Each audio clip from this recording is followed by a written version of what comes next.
Hey guys, I'm high up in a roof today in Lakeway, Texas, and this is a home that I took over 3 years ago from a failed builder, unfortunately. And the good news is this project has a happy ending. So part of that happy ending was getting to come here recently and design the finished rooftop patio. It is a porcelain tile paver system that looks like terrazzo. And the clients let me come here to tackle this issue they were having of a slanted roof system that needed to allow this flat roof to drain off water to its scuppers.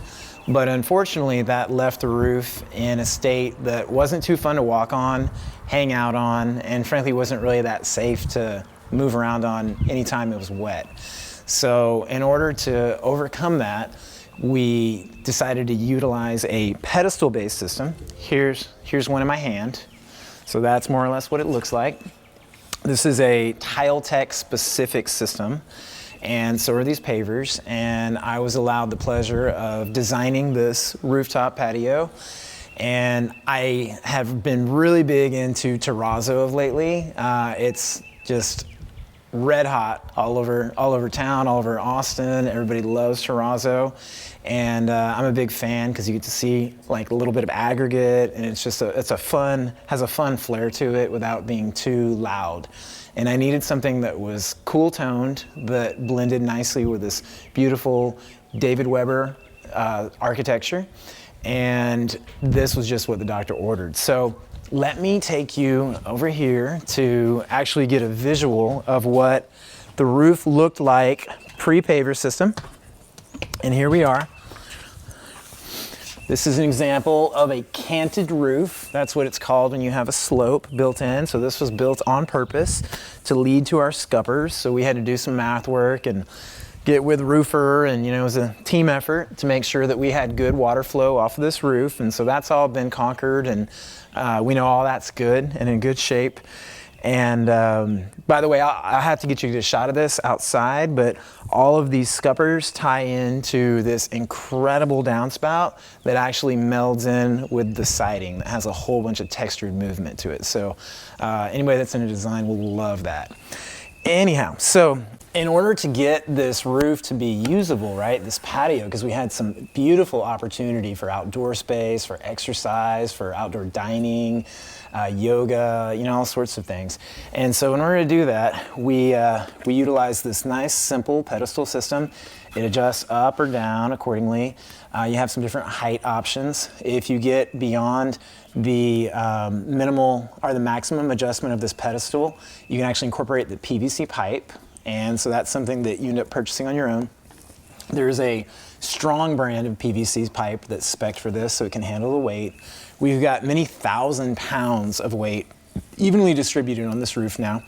And so all of the pavers actually sit in the pedestals, and there's kind of like teeth of sorts almost that make sure that it's maintaining proper spacing. And then this is how the water actually flows through these pavers, is these gaps that are kept even here. And again, we did the checkerboard pattern, and I'd say the install itself was not too complicated. You got a nice little pad here that makes sure your roof surface is not scuffed, right? And then you don't have to adhere anything. You don't have to penetrate into this roof, which was a big bonus for me. I didn't want to go create a million holes in this new roof because that's kind of a builder's nightmare, right? But then in order to actually get this accomplished, I guess the majority of the effort, believe it or not, was getting the material up on this roof. So if you just kind of look out behind me, right, we've got these beautiful views of the lake, and this house jokingly sometimes gets called Trump Tower by people. Take that however you want it. But it's just so big. It's like 50-something feet up in the air. So to do it, we had to rent an articulating boom lift that was a 65-foot boom lift, and it has these really cool articulating abilities. So our team had to jump inside the basket. We had somebody downstairs handing the tile, and this is an effort. I mean, this is quite the workout to just handle one of these bundles of tile. Each one of these is like 30 pounds, I believe. And so, it's stacked in a box. So it had to be handed onto the boom lift, and then the guys in the lift had the ability, kind of like a video game, right, to drive the lift up to their location and then lift up over here, and then we had another human being here to receive this tile. And rather than try to set all these guys up all at once with string lines or something like that, we opted to kind of segment our staging so that we actually had room to work on up here and work with. So we would kind of do a quarter at a time and go one by one. We'd set up our level lines. We did shoot some lasers, of course, at first to make sure we had a good layout and a good beat on what we were doing height-wise. And then from there, we just started laying these tiles down. And we had multiple levels out all the time too, just kind of checking our level. And there's a little bit of movement between each one, and each tile is a little bit different as well. So it's not the type of thing that, I mean, it's just like absolutely perfect where you're just walking on a completely solid surface. So there should be that level of expectation.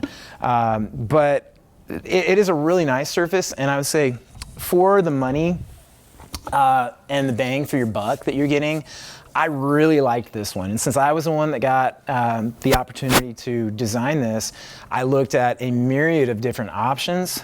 Some of them involved wood, some involved Ipe. There's a broad range, and so the price range also was pretty broad, and this was the best bang for our dollar. I really just loved how these tiles are almost maintenance free. They're a nice porcelain surface, and so they're gonna last an incredibly long period of time. They have this beautiful terrazzo look, which I already spoke to, which is just extremely dynamic to look at while not being too loud. And you get that fun little aggregate, which I think is so beautiful. So just a very beautiful portrayal of what I would like to see this roof look like. And we were really able to overcome the slope issues of this roof and turn all this square footage into usable space and really complete the design of David Weber and team of allowing this to be this wonderful outdoor environment. So it was a pleasure to work on, and this tile tech system I would absolutely work with again. And I would suggest y'all check it out. They have a broad range of options, and they even have some Ipe options and all that sort of thing.